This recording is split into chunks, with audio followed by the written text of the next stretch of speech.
안녕하세요. 오늘 저희는 좀 특별한 자료를 가지고 왔습니다.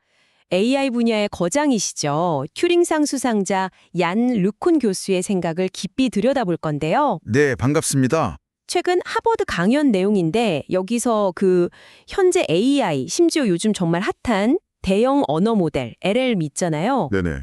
이것조차 동물 지능에 비하면 형편없다. 영어로 썩이라고 아주 직설적으로 표현하셨더라고요. 하하, 네. 상당히 도발적인 표현이죠. 시작부터 아주 흥미롭습니다. 네, 르쿤 교수는 현재 AI 기술의 주류, 지도학습이나 강화학습, 그리고 LLM까지 포함해서요. 네. 이것들이 가진 근본적인 한계가 있다고 아주 날카롭게 지적합니다. 단순히 비판만 하는 게 아니고요. 그렇죠. 그냥 문제만 제기하는 게 아니라 그럼 어떻게 해야 인간 수준, 아니 그 이상의 지능으로 갈 수 있느냐? 그 새로운 길, 완전히 다른 접근법을 제시하고 있어요. 아, 대안까지 제시하는군요. 네. 그래서 오늘 저희는 이 강연 내용을 좀 자세히 보면서 왜 지금 방식이 충분하지 않은지, 그리고 그 대안이라는 월드 모델, 또 JEPA라는 개념이 도대체 뭔지 여러분과 함께 좀 깊이 파헤쳐 보려고 합니다. 좋습니다. 그럼 이번 탐구를 통해서 르쿤 교수가 던지는 통찰, 그 핵심을 좀 파악해 보고요. 현재 AI의 벽을 넘어서려는 그의 비전을 명확히 이해하는 게 목표겠네요. 네, 맞습니다. AI의 미래에 관심 있는 분들이라면 여기서 중요한 관점을 얻어가실 수 있도록 저희가 잘 풀어보겠습니다. 자, 그럼 본격적으로 시작해 볼까요? 네. 일단 르쿤 교수는 우리가 아직 인간은 당연하고 고양이나 개 이런 동물 지능에도 못 미친다고 단언을 하거든요. 네, 그렇죠. 아니 AI가 이렇게 막 발전하는 것 같은데 왜 그렇게까지 얘기할까요? 기존 방식, 그러니까 지도학습, 강화학습 이런 데 어떤 한계가 있다는 건지, 그리고 요즘 진짜 대단해 보이는 LLM조차 왜 문제가 있다는 건지 여기서부터 좀 시작해 보지요. 네, 그분이 지적하는 핵심적인 한계들, 그걸 좀 하나씩 짚어보죠. 첫 번째는 학습 효율성 문제입니다. 학습 효율성이요? 네, 인간이나 동물은 정말 놀라울 정도로 적은 경험만으로도 세상을 엄청 빨리 배워요. 아기가 물건 떨어지는 거 몇 번 보고 대충 중력 같은 걸 직관적으로 아는 속도, 아니면 10대 청소년이 운전 배울 때요. 아, 운전이요? 네. 한 10시간, 20시간 그 정도 연습하고, 물론 다는 아니지만 대부분 도로 주행을 하잖아요. 사고 없이요.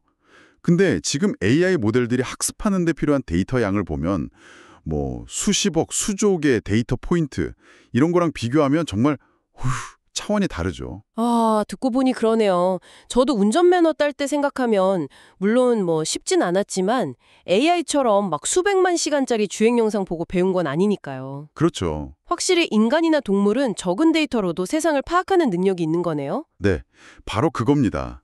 그리고 두 번째 지적은 모라백의 역설이라는 것과 관련이 깊어요. 모라백의 역설이요? 그게 뭐죠? AI가 보면 체스 세계 챔피언 이기고 복잡한 수학 문제 풀고 이런 거 인간한테는 되게 어려워 보이잖아요. 네, 그쵸. 엄청 대단해 보이죠. 근데 그런 건 의외로 잘 해요. 그런데 반대로 아주 어린애들도 쉽게 하는 거, 예를 들면 로봇팔로 막 섬세하게 물건 집어 올리는 거 있잖아요. 네네. 아니면 식사 끝나고 식탁 지저분한 거 자연스럽게 쓱 치우는 거, 이런 것도 엄청 못해요. 어색하고 서툴고. 아, 진짜 그러네요. 왜 그러죠? 이게 바로 AI가 우리가 사는 이 실제 물리 세계에 대한 어떤 깊은 이해, 그러니까 상식이 부족해서 그렇다는 거예요. 아, 그래서 르쿤 교수가 그렇게 텍스트 데이터만으로는 진짜 이해에 도달할 수 없다고 강조했군요. 맞습니다. LLM이 아무리 많은 텍스트를 읽어도 그게 실제 세계의 작동 방식이나 상식을 다 담지는 못한다. 이런 말씀이시죠? 바로 그겁니다.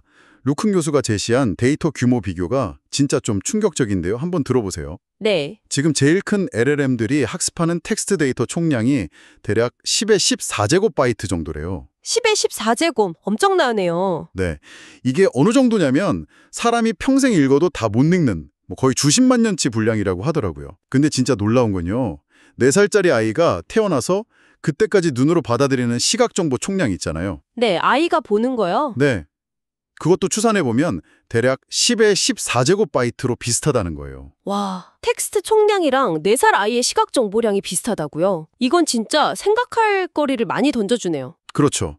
르쿤 교수의 결론은 명확해요. 텍스트만으로는 세상을 진짜로 이해하고 상식을 쌓는 데는 한계가 있다. 인간처럼 보고, 듣고, 만지고 이런 다양한 감각 데이터를 통해서 세상을 직접 경험하고 상호작용하는 게 필수적이다. 이런 아주 강력한 주장인 거죠. 그렇죠. 텍스트는 결국 세상에 대한 묘사일 뿐이니까요. 맞아요. 세상 그 자체가 아니죠. 삼각 경험 없는 텍스트 학습의 한계, 그리고 LLM 자체의 작동 방식 문제도 지적했죠. 그 환각 현상이라고 하는 거요. 네, 맞아요. 사실 아닌 내용을 막 진짜처럼 얘기하는 거요. 네. 현재 주류인 자기회귀, 그러니까 오토 리그레시브 모델의 근본적인 불안정성 문제죠. 이 모델들은 기본적으로 한 단어, 토큰 하나씩 다음에 뭐가 올 확률이 제일 높나 예측하면서 문장을 만들잖아요. 네, 순서대로요. 근데 이 과정에서 한번 예측이 좀 삐끗하면 그 오류가 다음 예측의 입력으로 또 들어가면서 오류가 막 연쇄적으로 커질 수가 있어요. 아, 눈덩이처럼요. 그렇죠. 이게 바로 환각, 논리가 막 뛰거나 앞뒤 안 맞는 이야기를 하는 주요 원인 중 하나라는 겁니다. 마치 첫 단추 잘못 끼운 것처럼요. 그렇군요. 근데 요즘 보면 생각의 사슬, 이런 기법도 있던데요. 네네, 있죠. AI한테 단계별로 생각하게 시켜서 좀 더 정확하게 만들려는 거잖아요. 그런 걸로는 해결이 안 되나요? 물론 그런 기법들이 어느 정도 도움은 됩니다. AI가 더 많은 계산, 토큰 생성을 하도록 유도해서 성능을 높이는 거죠. 근데 르쿤 교수는 이것도 좀 근본적인 해결책이라기보다는 뭐랄까 임시방편에 가깝다고 봐요. 임시방편이요? 네. 왜냐하면 사람은 보통 말을 하기 전에 머릿속으로 먼저 생각을 좀 정리하고 계획하잖아요. 그렇죠. 구상을 하죠. 근데 지금 LLM은 그런 과정 없이 그냥 즉흥적으로 단어로 막 이어붙이는 방식에 가깝다는 거예요. 그리고 또 하나, 각 토큰을 생성하는 데 쓰는 계산량이 거의 고정되어 있다는 점도 지적해요. 이게 정말 복잡하고 깊은 추론이 필요한 문제에서는 한계가 될 수 있다는 거죠. 아, 그렇군요.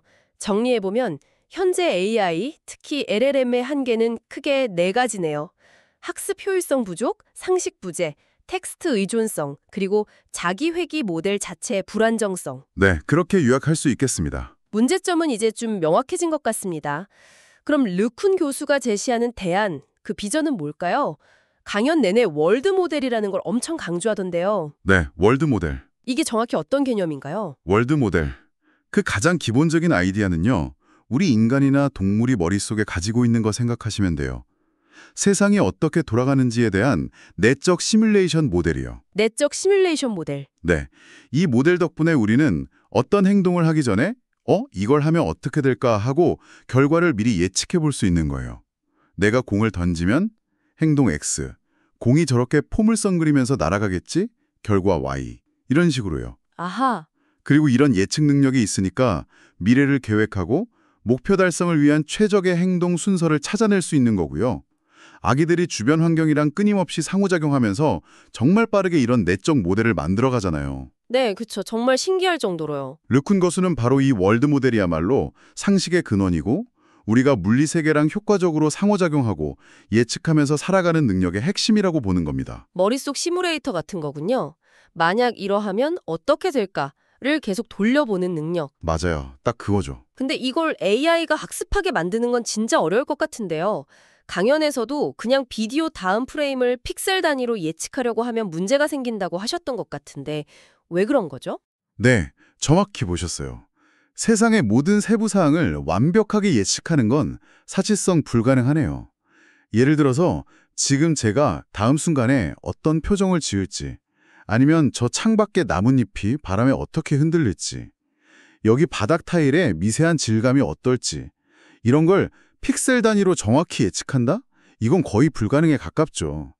세상엔 예측 불가능한 무작위적인 요소가 너무 많으니까요. 그렇죠. 너무 변수가 많죠. 그래서 AI한테 다음 프레임을 픽셀로 예측해 라고 시키면 AI는 가능한 모든 미래의 뭐랄까 평균적인 모습을 예측하려고 해요.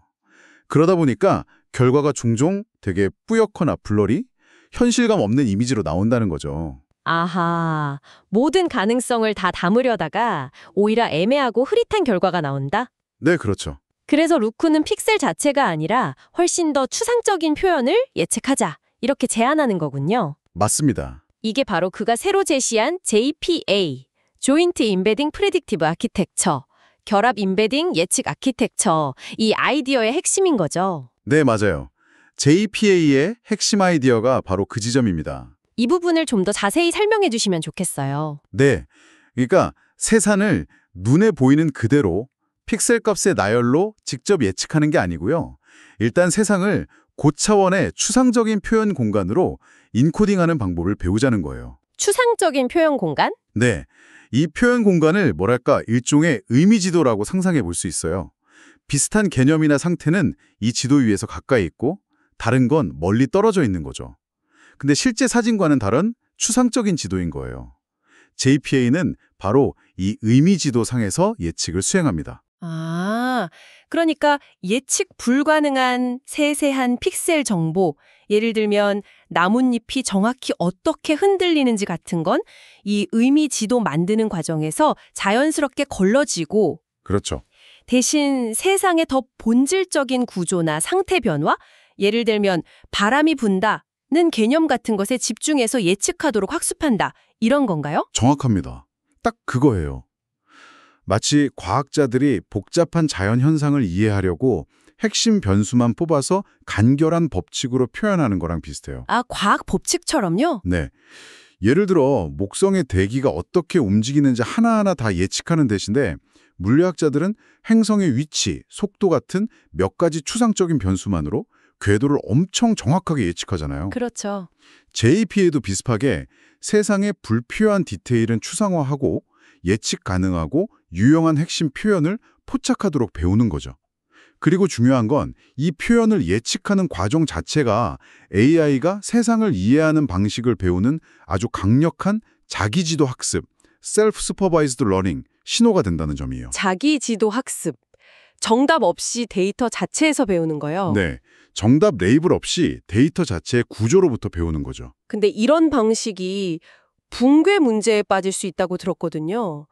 모델이 너무 쉬운 길로 가서 예를 들어 모든 입력에 대해 그냥 똑같은 답만 내놓으면서 아무것도 안 배우는 현상이요. 아, 네. 좋은 질문입니다. JPA는 이걸 어떻게 피하나요? 루쿤 교수는 여기서 자기지도 학습의 두 가지 주요 접근법을 비교해요. 대조적 방법이랑 정규화 방법이요. 대조적 방법과 정규화 방법. 네. 대조적 방법은 기본적으로 이 표현은 저 표현이랑 비슷해야 해. 긍정 예시. 근데 요 표현이랑은 달라야 해. 부정 예시. 이렇게 명시적으로 비교하면서 배워요. 근데 고차원의 복잡한 데이터에서 효과적인 부정 예시를 충분히 그리고 의미 있게 찾아내는 게 좀 어렵다는 단점이 있어요. 아, 비교 대상을 잘 찾는 게 어렵군요. 그렇죠. 반면에 레켐 교수가 더 선호하고 발전시키는 정교화 방법은요. 그가 공동 개발한 VIC-REG나 딥마인드의 심시암, 메타의 다이노 같은 게 대표적인데요. 명시적인 부정 예시는 없어요.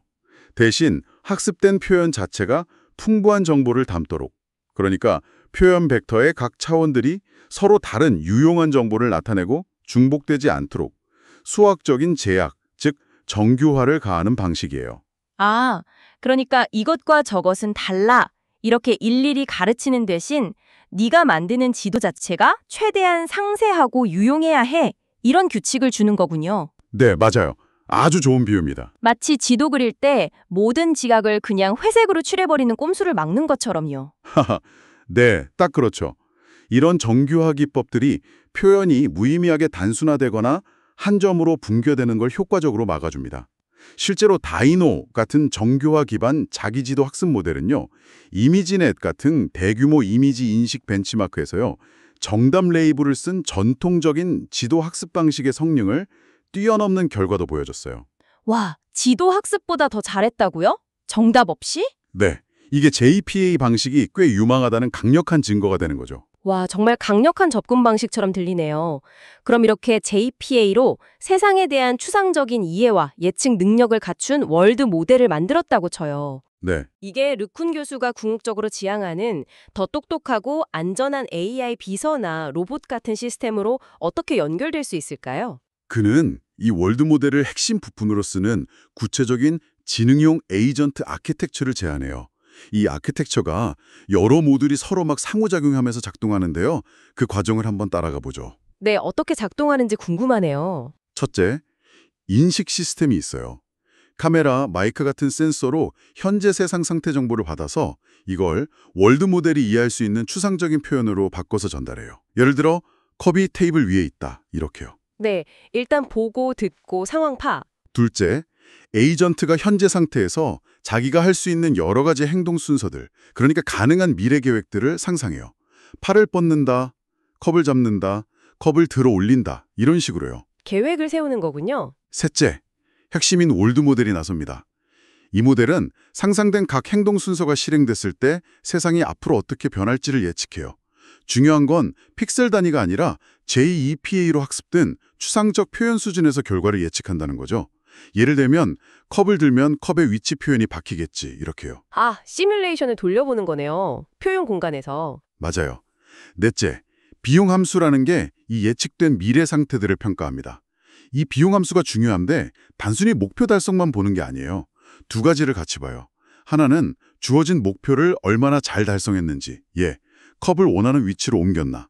다른 하나는 그 과정에서 미리 정해둔 안전 제약 조건, 즉 절대로 하면 안 되는 행동, 사람이랑 부딪혔나, 컵 떨어뜨렸나, 이걸 평가해요. 목표 달성과 안전성 둘 다 평가하는군요. 네, 마지막 다섯째, 에이전트는 이 총 비용, 그러니까 목표 달성 비용 더하기 안전 위반 비용, 이 총 비용을 가장 낮추는, 즉 가장 효과적이면서도 안전한 최적의 행동 순서를 탐색이나 최적화 과정을 통해 찾아내요. 최적의 계획을 찾는 거군요. 네, 그리고 바로 그 계획을 실행하는 거죠. 르쿤 교수는 이 전체 과정을 최적화를 통한 추론, Inference by Optimization이라고 부릅니다. 아하, 이게 정말 흥미로운 지점이네요. 단순히 입력 오면 바로 반응 내놓는 지금 많은 AI 시스템이랑은 달리 목표를 설정하고 그 목표를 가장 안전하고 효율적으로 달성할 계획을 능동적으로 찾아내는 과정이 핵심이군요. 정확히 그렇습니다. 마치 우리가 복잡한 일 할 때 머릿속으로 여러 시나리오 그려보고 제일 좋은 수를 찾는 것처럼요. 네, 그리고 여기서 결정적으로 중요한 차이점이 안전이에요. 안전이요? 네, 현재 시스템에서는 안전 필터를 나중에 덧붙이는 경우가 많잖아요. 네, 보통 그렇죠. 근데 르쿤 고수 아키텍처에서는 안전 제역 조건이 처음부터 비용 함수의 일부로 딱 들어가 있어요. 설계 단계부터요. 그러니까 AI는 목표 달성과 안전 규범 준수를 그냥 동시에 최적화해야 하는 거예요. 아예 처음부터 같이 고려해야 하는 거네요. 네, 설계상 안전 가드레일을 무시하는 계획은 비용이 너무 높아져서 선택되기 어렵게 되는 거죠.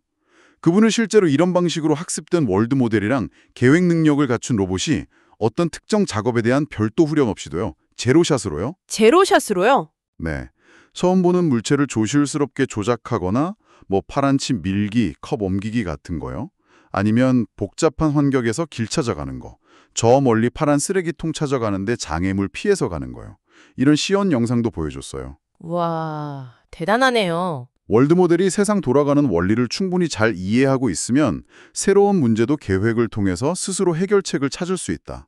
이런 가능성을 보여주는 거죠. 정말 대단합니다. 제로샷으로 그런 작업들을 해낸다는 건 월드 모델이 상당한 일반화 능력을 갖췄다는 뜻이겠네요? 그렇죠. 근데 강연 마지막쯤에 계층적 계획, hierarchical planning의 중요성도 언급했잖아요. 아, 네, 맞아요. 예를 들어 뉴욕에서 파리까지 가는 여정을 계획하는 것처럼 아주 큰 목표부터 아주 작은 세부 행동까지 여러 수준에서 계획하는 능력이요. 네, 그리고 그게 바로 현재 AI가 풀어야 할 가장 중요하고 도전적인 미해결 과제 중 하나라고 강조했어요. 미해결 과제군요. 네, 진짜 지능이라면 아주 짧은 시간 단위의 미세한 제어, 손가락 근육 움직여서 컵 잡는 힘 조절 같은 거요. 그런 것부터 시작해서 몇 시간, 며칠 혹은 몇 년이 걸리는 아주 추상적인 수준의 장기 계획. 예를 들어 파리 여행 가기 목표 세우고 이걸 위해 공항 가기, 비행기 예약하기 같은 하위 목표로 나누고 또 공항 가기를 위해 택시 잡기, 택시 타기로 나누는 이런 과정 있잖아요. 네, 점점 세분화하는 거예요. 그렇죠. 이렇게 다양한 시간 척도와 추상화 수준에서 동시에 생각하고 계획하고 실행할 수 있어야 한다는 거죠. 이런 복잡한 계층적 표현을 AI가 어떻게 스스로 학습하고 이걸 이용해서 효율적으로 다단계 계획을 세울 수 있을지, 이건 아직 연구가 활발히 진행 중인 분야입니다. AI 연구자들한테는 정말 매력적인 풀어야 할 큰 숙제라고 할 수 있겠죠. 자, 오늘 얀 르쿤 교수의 비전에 대해 정말 깊이 파고들어 봤는데요. 이 모든 논의가 AI의 미래를 생각하시는 여러분께 어떤 의미를 던져줄까요? 분명한 건 르쿤 교수는 현재 AI 연구 개발의 주류, 특히 LLM 역량 강화에 막 집중하는 흐름과는 상당히 다른, 하지만 매우 설득력 있는 대안적인 미래상을 제시하고 있다는 점입니다. 네, 그렇죠. 단순히 더 큰 모델 만드는 것만으로는 도달할 수 없는 진정한 지능의 다음 단계를 모색하는 거죠. 네, 오늘 나눈 이야기 핵심 내용을 한번 정리해 주시죠. 네, 알겠습니다. 핵심 내용을 다시 한번 정리해보면요. 첫째, 인간 수준 이상의 지능을 목표로 한다면 AI는 텍스트만 볼 게 아니라 시각, 청각 같은 다양한 감각 입력으로 물리적 세계를 깊이 이해하고 상호작용하는 법을 배워야 한다. 이겁니다. 감각 경험의 중요성. 둘째, 세상이 어떻게 돌아가는지 예측하고 계획하고 상식적인 추론을 하려면 내적인 월드 모델 구축이 필수다. 네, 내적 시뮬레이터. 셋째, 제이파 같은 자기지도 학습 아키텍처는 픽셀 예측의 함정을 피하면서 세상에 대한 유용하고 추상적인 표현을 예측하고 학습함으로써 이 월드 모델을 효과적으로 만들 수 있는 유망한 방법을 제공한다. 제이파의 역할이군요. 넷째, 이 월드 모델과 제이페이에 기반한 최적화를 통한 추론, 접근 방식은 단순히 반응하는 걸 넘어서 능동적으로 계획하고 문제를 해결하는 훨씬 유능하고 적응력 높고 무엇보다 설계 단계부터 안전성이 고려된 AI 시스템을 만들 가능성을 열어준다. 이겁니다. 더 유능하고 안전한 AI로 가는 길이군요. 그의 주장은 근데요. 현재 AI 분야의 가장 뜨거운 트렌드에 좀 정면으로 도전하는 것처럼 들리기도 해요. 맞아요. 꽤 도발적이죠. LMM 생성 모델, 심지어 강화학습, 이렇게 엄청난 투자와 관심이 쏠리는 기술들에만 매몰되면 진정한 AI 도약을 이루기 어려울 수 있다. 사실상 이렇게 강력하게 경고하는 셈이잖아요. 네, 그렇죠. 그의 시선은 훨씬 더 근본적인 곳을 향하고 있는 것 같아요. 세상을 이해하는 능력 자체에 초점을 맞추는 거죠. 네. 그래서 그의 마지막 권고도 명확했습니다. AI의 진짜 다음 단계를 원한다면 세상을 이해하고 예측할 수 있는 능력, 즉 제이페이 같은 월드 모델 구축 아키텍처에 더 많은 연구와 노력을 집중해야 한다. 이거죠. 생각할 거리 제시. 오늘 이야기를 마무리하면서 한 가지 좀 흥미로운 질문을 던져보고 싶습니다, 여러분께. 르쿤 교수는 제이페이가 예측을 위해서 불필요한 세부사항은 걸러내고 본질적인 추상적 표현을 찾아내는 과정이 마치 과학자가 복잡한 자연현상 속에서 보편적인 법칙을 발견하는 과정과 비슷하다고 했잖아요. 네, 그런 비유를 했었죠. 만약에요, AI가 정말로 이렇게 과학자처럼 세상을 관찰하고 예측 가능한 패턴을 찾으려고 스스로 추상화하는 법을 배운다면 어떻게 될까요? 흥미로운 질문인데요. 어쩌면 미래의 AI는 인간이 접근 못하는 방대한 양의 감각 데이터를 우리랑은 전혀 다른 방식으로 이해하고 분석해서 인간이 아직 발견하지 못한 새로운 과학 원리나 자연 법칙을 스스로 발견하게 될 수도 있지 않을까요? 와, AI가 새로운 과학 법칙을 발견한다? 방대한 감각 데이터로 세상을 배우는 AI는 우리라 미처 인지하지 못하는 현실의 숨겨진 구조에 대해 과연 무엇을 깨닫게 될까요? 이 질문을 여러분께 남겨드리면서 오늘 탐구는 여기서 마치겠습니다. 감사합니다. 네, 감사합니다.